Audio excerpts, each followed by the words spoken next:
Ok, pessoal, vamos lá. Hoje nós vamos falar um pouco sobre as distribuições discretas especiais. O que eu venho notando nisso ao longo do meu tempo dando aula particular? Tem muita gente que pensa que entendeu, tá? A pessoa conhece a fórmula, conhece o cálculo de probabilidade, mas ela não sabe explicar o porquê das coisas.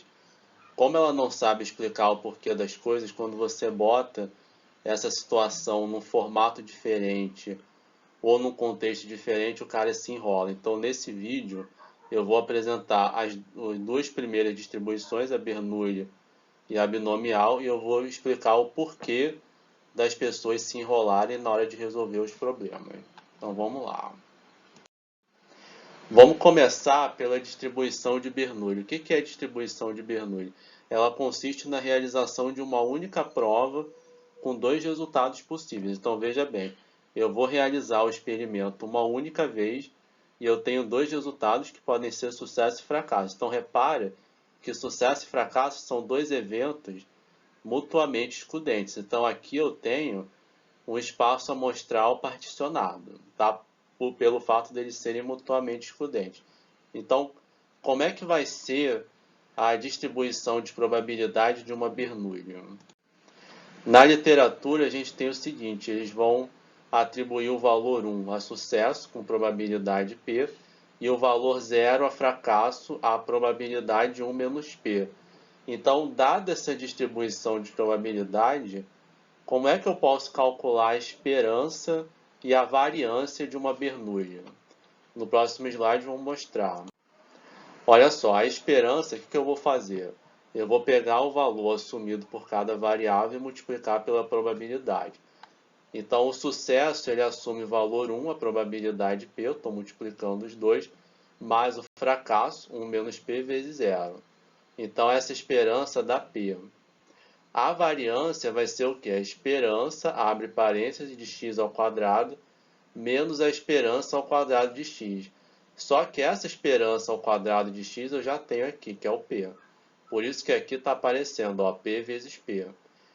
Quando eu vou calcular a esperança de x ao quadrado, qual é a diferença? Eu vou pegar o valor da variável aleatória, vou elevar ao quadrado e vou multiplicar pela respectiva probabilidade. Então, o que eu estou fazendo aqui? 1 vezes 1, 1 ao quadrado, vezes p. Mais 0 vezes 0, 0 ao quadrado, vezes 1 menos p. Então, resolvendo isso aqui, a variância vai dar p vezes 1 menos p. Ou seja, a variância de Bernoulli vai ser a probabilidade de sucesso multiplicado pela probabilidade de fracasso. Então, veja bem, Bernoulli eu tenho uma única prova, uma única realização. O que vai acontecer se eu realizar essa prova mais de uma vez? Se eu realizar essa prova mais de uma vez, vocês concordam comigo que eu vou ter uma sequência de sucessos e fracassos? E a partir do momento que eu tenho uma sequência de sucessos e fracassos, como isso vai afetar o meu cálculo de probabilidade? Vamos para o próximo slide. Então, a distribuição binomial pode ser definida como a realização de n provas de Bernoulli independentes. Então, o que quer dizer independente? Vamos pensar numa moeda. A moeda ela tem a cara e ela tem a coroa. Vocês concordam comigo que se eu jogar a moeda para cima 1 milhão de vezes, a probabilidade de cara e de coroa vai continuar exatamente a mesma? Por quê? Porque a realização dos lançamentos da moeda ela não altera o espaço amostral. Eu posso jogar a moeda para cima 1 milhão de vezes que eu vou continuar tendo cara e coroa. Então, quando eu falo provas independentes, quer dizer que eu posso fazer a coisa quantas vezes eu quiser, que não vai ter alteração de espaço amostral, e não tendo alteração de espaço amostral, não vai ter alteração de probabilidade. Tranquilo? Então, em N provas de Bernoulli independentes, qual é a probabilidade de eu ter K sucessos? Então, vamos entender como isso funciona. Então, repara que eu realizando o experimento mais de uma vez, eu vou ter uma sequência de sucessos e fracassos. E aqui eu quero dizer o seguinte: tudo bem, já que eu vou ter uma sequência de sucessos e fracassos, qual é a probabilidade de eu ter K sucessos?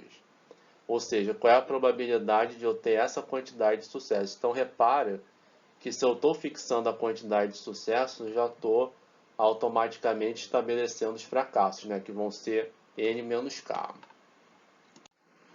Então, vamos analisar esse exemplo aqui. Ó. Se uma moeda é lançada 3 vezes, qual é a probabilidade de eu obter 2 caras? Então, veja bem. Sair cara é o evento que eu estou chamando de sucesso. Então, eu vou indicar o sucesso por F e o fracasso por F. Então, uma pessoa inexperiente ela ia calcular a probabilidade dessa forma. Ela ia pensar assim, eu tenho 2 sucessos e um fracasso. Cada um a probabilidade de 1/2. Então, eu vou chegar aqui e vou fazer isso aqui, 1/2 elevado ao cubo. Então, agora eu te pergunto, por que isso está errado? Pausa um pouco o vídeo e tenta refletir em cima disso, com base no que eu falei antes. Então vamos entender o porquê disso está errado.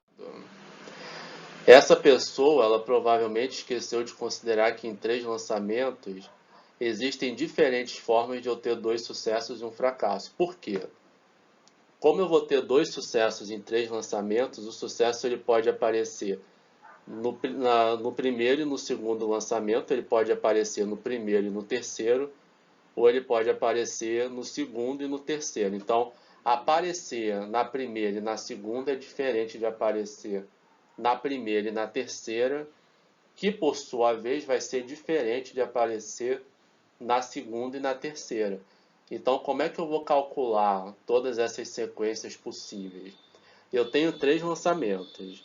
Eu quero 2 sucessos. Cada lançamento é como se fosse uma posição. Então, de quantas formas eu posso agrupar 3 posições em 2 sucessos? Ou seja, quantos pares de posição eu posso formar a partir de 3 lançamentos e 2 sucessos? Então, repare que eu estou fazendo um agrupamento de posições. Como eu quero 2 sucessos, quantos grupos de 2 sucessos eu posso formar a partir de 3 lançamentos, entenderam?